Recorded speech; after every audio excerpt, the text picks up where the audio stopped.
Baik, kali ini saya akan mendemokan dari ujian ETS PBO. Di sini tugas dari ujian ETS kemarin adalah membuat snack machine. Nah, jadi di demo kali ini saya akan memberikan demo terhadap dua project. Project yang pertama adalah project yang saya kerjakan kemarin di waktu ETS dan sesuai dengan isi GitHub yang saya buat laporannya kemarin. Kemudian nantinya saya juga akan mendemokan hasil yang saya revisikan. Jadi di ujian kemarin ada sedikit bug yang membuat logikanya kurang, terutama di bagian lognya. Jadi yang pertama saya akan mendemokan untuk ETS yang kemarin. Saya akan masuk ke bagian menu terlebih dahulu. Baik, di bagian menu ini bertugas untuk menampilkan menu-menu yang ada dan juga stok harga yang ada. Nah, untuk stok sendiri saya ambil dari kelas stok. Dapat dilihat di sebelah sini.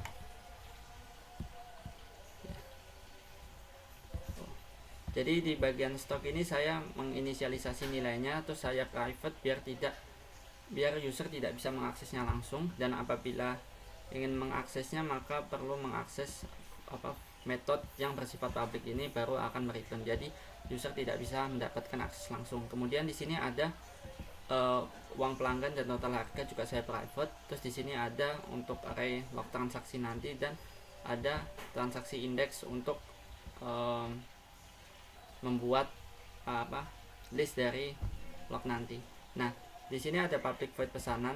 Nah, di pesanan inilah yang nantinya akan digunakan di fungsi main. Jadi ketika user memilih satu dan stoknya lebih dari 0, maka total harganya akan ditambahkan, kemudian stoknya akan dikurangi. Begitupun seterusnya. Kemudian di bagian sini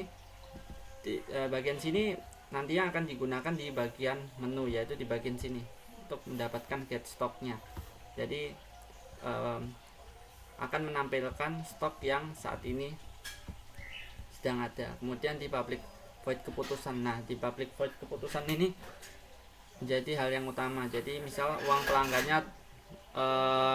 pelanggannya lebih dari total harga, maka program ini akan dijalankan, yaitu transaksi berhasil dan kembalian merupakan uang pelanggan dikurangi dengan total harga.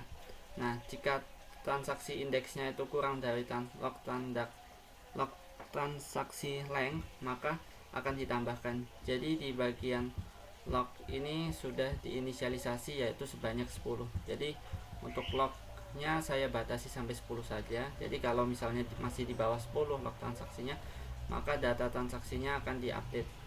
Kemudian apabila uang pelanggannya itu kurang dari total harga, maka transaksi gagal dan uang Anda akan mengeluarkan output uang Anda tidak cukup.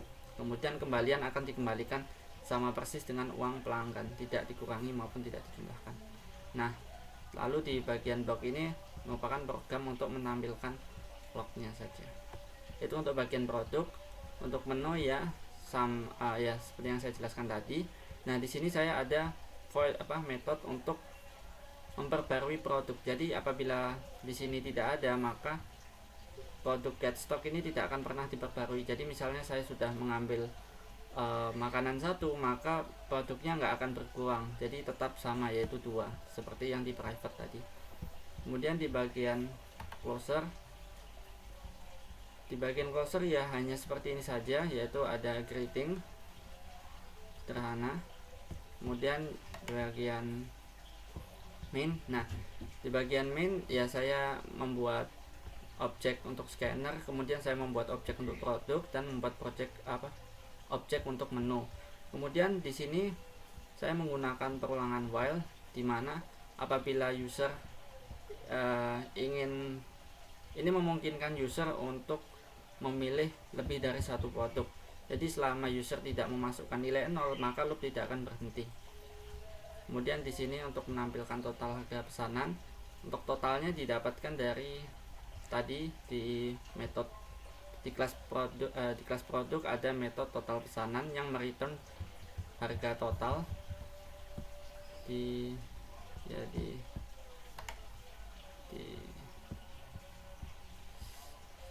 Sini nah total pesanan akan mereturn harga total. Kemudian di sini user akan diminta untuk memasukkan uang. Kemudian uang dilempar ke kelas produk. Nah, kemudian di dalam kelas produk ini ada keputusan. Nah, keputusan ini yang akan menentukan apakah transaksi berhasil atau enggak. Keputusan dipanggil di main, kemudian produk tampilkan log. Ini untuk menampilkan log. Kemudian ini saya membuat objek untuk closer tadi, kemudian saya memanggil close.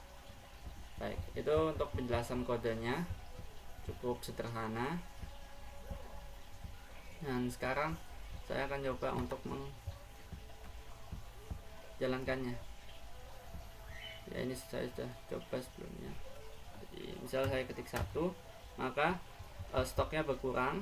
Saya pilih 2, stok yang nomor 2 berkurang. Saya coba pilih 1 lagi, stok 0 berkurang. Kemudian saya 1 lagi. Nah, ketika stoknya sudah 0, saya masukkan 1 lagi, maka akan ada tulisan stok habis atau pilihan tidak valid. Ya. Jadi di sini itu ada di bagian baris kode.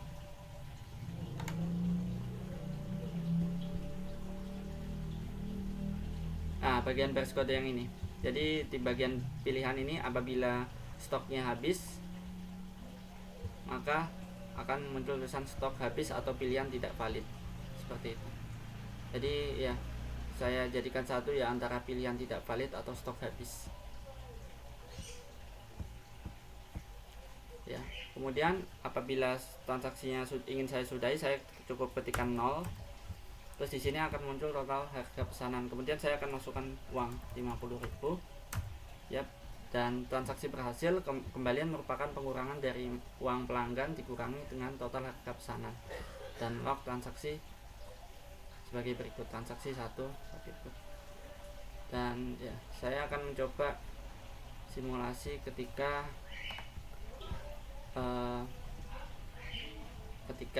uang yang dimasukkan oleh pelanggan kurang.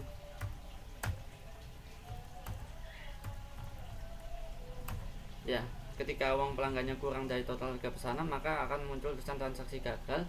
Terus kemudian uang Anda tidak cukup dan kembalian akan dikeluarkan sama persis dengan masukan uangnya. Terus log transaksinya tidak ada. Terus terima kasih. Nah, di sini bila disadari ada sedikit bug, yaitu di bagian lognya. Jadi jikalau kita menggunakan satu log saja, maka lognya hanya maksimal ada 1. Jadi kita tidak bisa membuat log yang lebih dari 1 untuk program ini. Maka dari itu bug ini saya atasi di program saya yang baru ini, yaitu di program ini. Jadi perbedaannya program yang kemarin saya kerjakan ketika ITS dengan revisi yang saya ini adalah ada di bagian mainnya. Di bagian mainnya di sini alih-alih menggunakan satu looping, saya menggunakan 2 looping ya, atau yang bisa disebut nested loop. Jadi pertama, loop yang paling luar ini adalah untuk menanyakan pelanggan apakah ingin melakukan transaksi lagi. Sedangkan loop while yang di dalam itu bertugas untuk seperti tadi, yaitu menanyakan pelanggan ingin pesan apa lagi. Jadi intinya untuk loop yang dalam ini untuk berapa banyak produk yang ingin kita beli, dan loop yang luar ini berapa kali pelanggan melakukan transaksi. Jika di program sebelumnya pelanggan hanya bisa melakukan transaksi dengan bisa memilih berbagai snack machine, sekarang pelanggan atau user bisa melakukan berkali-kali transaksi, sehingga untuk output lognya bisa lebih dari 1. Nah, maka dari itu ini saja untuk ITS nya, tapi di sini ada sedikit. Nah, ya, di sini juga ada reset total. Artinya apa? Artinya jika kita perhatikan bahwa di sini harga totalnya selalu ditambahkan. Nah, apabila ingin melakukan transaksi baru, maka total harga perlu di reset. Maka saya buat metode reset total, yang kemudian saya panggil di loop yang ini. Nah, produk reset total, sehingga harga totalnya nanti akan reset dan menjadi 0 default lagi. Nah, di sini saya menanyakan apakah ingin transaksi lagi. Apabila ya, maka loop akan berlanjut. Apabila tidak, maka akan break di sini. Ya, itu revisian dari program ini. Jadi perbedaan antara program ketika ETS dengan revisi adalah program ETS masih menggunakan satu loop sehingga membatasi log transaksi maksimal 1. Nah, untuk yang revisian ini membuat loopsnya menjadi 2. Jadi loopsnya ada 2, yaitu nested loop, sehingga user bisa melakukan transaksi lagi dan hasil dari log transaksi bisa lebih dari 1. Mungkin saya coba demokan.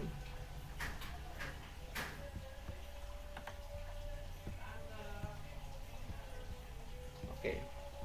Jadi misal kemudian saya keluar, saya masukkan uang. Nah, di sini program nanyai lakukan transaksi lagi. Jika iya, maka bisa melakukan transaksi lagi.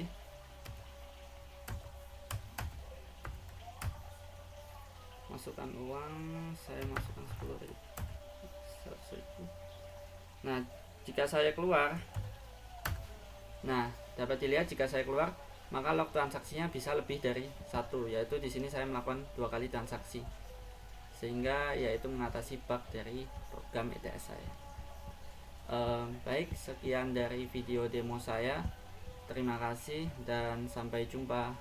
Dan oh ya, untuk link antara link project ketika ETS dengan link project revisi akan saya sertakan di deskripsi untuk link GitHub-nya. Sekian, terima kasih.